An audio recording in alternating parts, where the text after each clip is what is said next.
Hello and welcome to the Pink Grape. My name is Anthony Metzger. I'm a winemaker and certified sommelier. Here at the Pink Grape, I interview winemakers from all over the planet. I conduct my interviews via Skype and record them live to bring you face-to-face with winemakers from all over the world. So without further ado, please enjoy the show and be sure to subscribe. Peter, welcome to the show, Wines of the World. Thanks for being on today. My pleasure. Thanks for having me on. Great. So you're a winemaker in the Napa Valley. Yes. And how did you become a winemaker? In 1979, my family started the winery. Oh, okay. And then at that point, a few years later, I decided that, hey, this is fun. I think I'm going to go to college and get my degree in winemaking. I came back and took over winemaking from my father. I was 20 when we started. Oh, really? From Southern California. I moved up here in the late 70s. So how come your family decided to go into winemaking? It's something my dad was always interested in, was in wines.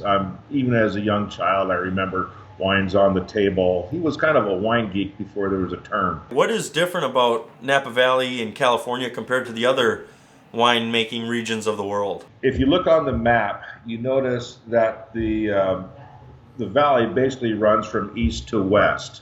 And on the eastern part of the valley, at the opening, there's a big bay called San Pablo Bay, part of San Francisco Bay. Sure. What happens is you get the hot days, and then the coastal influence comes in and cools off the grapes at night, slowing down the ripening process. So you get these wonderful long hang times where the fruit character really develops. And so have you traveled outside the country at all and made wine? No, I haven't. Okay. No. I went to school hoping to do that after I got out of school, but fortunately I met this beautiful blonde, and when I got out of school we got married, and I settled here right away and started making wine here. Nice, very nice. And you get a lot of international people over to your place, or at least the valley does, right? Oh yeah. We're world-renowned Napa Valley. Everybody, all the wine people come here. And, sure. Oh yeah, there's always stuff to do. There's a lot of foreign companies that are invested in wineries here. What's kind of like one of your favorite memories or favorite stories from working within the wine industry? My favorite stories. The first job I ever did in the wine industry was pick grapes. And I realized what I didn't want to do for the rest of my life. I knew I liked making wine, but I didn't want to pick grapes. Yeah. But that was, it was a good, start at the very beginning, out in the vineyard, picking grapes, and then you kind of start from there and move on up. Sure. Another thing is, one of the best memories, though, is when we got the first wine in the bottle, first port. We were just so happy. So you saw that one bottle just coming rolling down the end of the bottling line.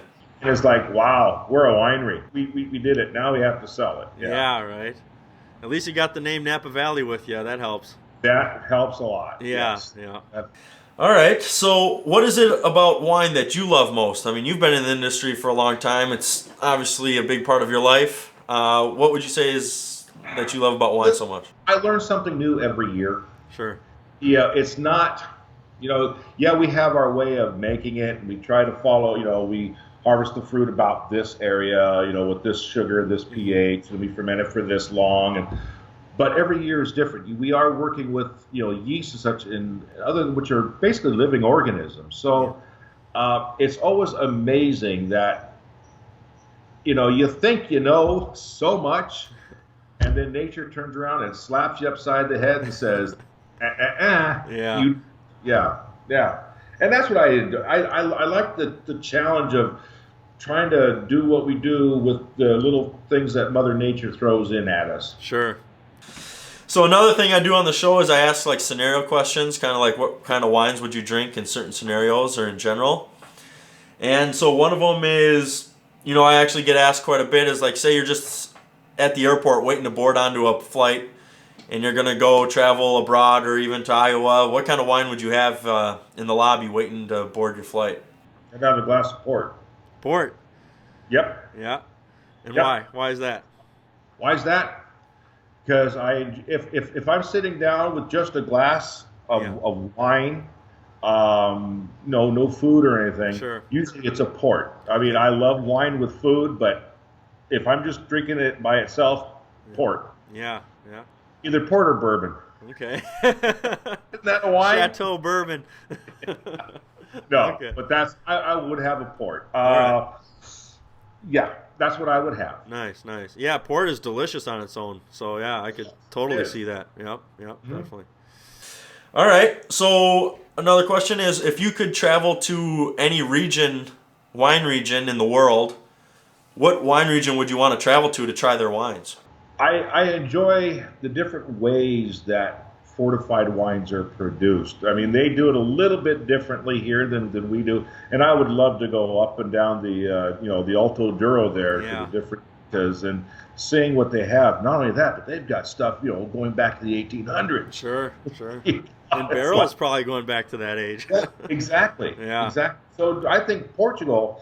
I really want to get there. To the food and the and the fortified wines. It's just it's because it's my blood. If you could drink a bottle of wine with anybody on earth or anybody from history, who would it be?